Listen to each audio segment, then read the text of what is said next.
It's time for Media Watch, and James Creedon is here. It's good to see you, James. Likewise, Laura. And it has been a real scorcher today here in Paris, hasn't it? How are you dealing with it? I think, like everybody, melting, 38 degrees, and nothing equipped for a heat wave in the city as it would be in perhaps sunnier climes. More used to it, yes, absolutely. Well, I see that you are formally attired today, but not everyone in Paris or in France is, because a lot of people, a lot of men in particular, are saying, "Why? Hang on, it's 37 degrees outside. Why do I have to wear a full uniform with trousers?" It's bizarre because I saw two stories which were basically the same story. One in Nantes, in the west of France, and another in Buckinghamshire in England. And the French story is bus drivers adopted the female uniform for their co-workers, female, who get to wear a skirt, because the long trousers were just too hot on a hot day, and they weren't allowed to wear shorts. Well, you can't even see the bus driver's legs, well, can you? that's it. And I don't know why they're so upset about that. You'd think they might just leave them wear shorts. But anyway, there you go. A bit of cross-dressing going on in the buses over in Lyon. David Beckham did it a few years ago. This is it. It's all the rage now. And then in Buckinghamshire, a 20-year-old man working in a call centre was sent home for wearing shorts. And so he came back in a pink... Again, someone who's not going to be seen by... Right. It's a call centre. Customers. Right. It's all done on the phone. No one's going to know. And so now he came back in... then he came back in this sort of pink and black, rather short... Did he keep his job? ...dress. Well, he did. He did. I'm not sure if we can see there, but that is a dress. Believe me, there you go. Oh yes, it looks like a t-shirt. Borrowed that from his sister or something. In any case, on the strength of that, the call centre in Buckinghamshire changed its dress code, and now men are allowed to come in 3/4 length shorts as long as they're black.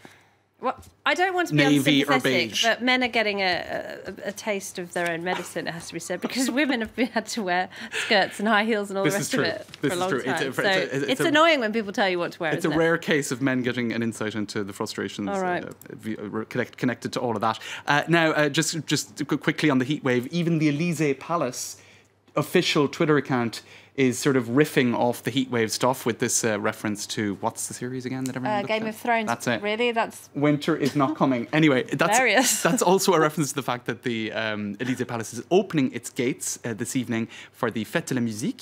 And in fact, you'll be able to go into the courtyard of the Élysée Palace and swelter. Maybe see Emmanuel Macron in a pair of shorts, if you're lucky. Possibly. maybe the protocol is going the Nantes bus service way. Who knows? And of course, it's been a busy day for Emmanuel Macron and his government. A new cabinet outlined a short while ago. That's right. A lot of unknown names. A lot of French journalists were really scrambling to find out who some of these people were. 75% of the parliament is new faces, and the big parties, as this headline in the Australian says, established political parties stuck on the fast track to oblivion. Now, there's so much going on in French parliamentary politics this week that it would take a lot longer than the time we have to go into it. But one major issue is the Conservative Party, Les Républicains, which managed to sort of not go the way of the socialists into near oblivion, has now essentially split. It's going to form two different groups, one which is Macron compatible and the other which is kind of old school conservative opposition. So they were already weakened and now they're completely divided. And then you had ministers standing down. François Bayrou, who was the justice minister, he stood down over suspicion of fake jobs at the European Parliament, echoes of the scandals that affected François Fillon's campaign and the National Front's campaign. So there you go, François Bayrou, justice minister.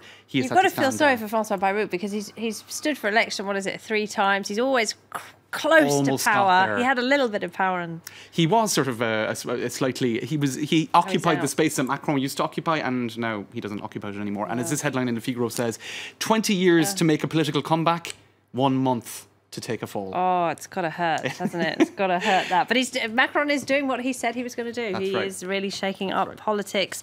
And finally, should we end in the United Kingdom? Yes. And Her Majesty the Queen making, of course, the Queen's speech, laying out the government's plans for the next 2 years. And there's a lot of speculation about this hat. Is it a secret message? Well, the thing is, she's meant to stay neutral, right? She can't express her opinion on policy. She delivers the script that is written for her by the Prime Minister. And as this tweet says, Queen Elizabeth expresses her own view on Brexit while reading speech written by Theresa May. So the speech is, of course, about implementing Brexit as per the government policy. But you can see there is clearly the EU. A bit of an echo. Or maybe it's the EU flag with only 5 members. Maybe is it kind of this is post-Brexit, Frexit, Nexit, whatever? I don't know. But in any case, it's certainly similar in style and form. Colour, absolutely. I'm glad she didn't opt for that.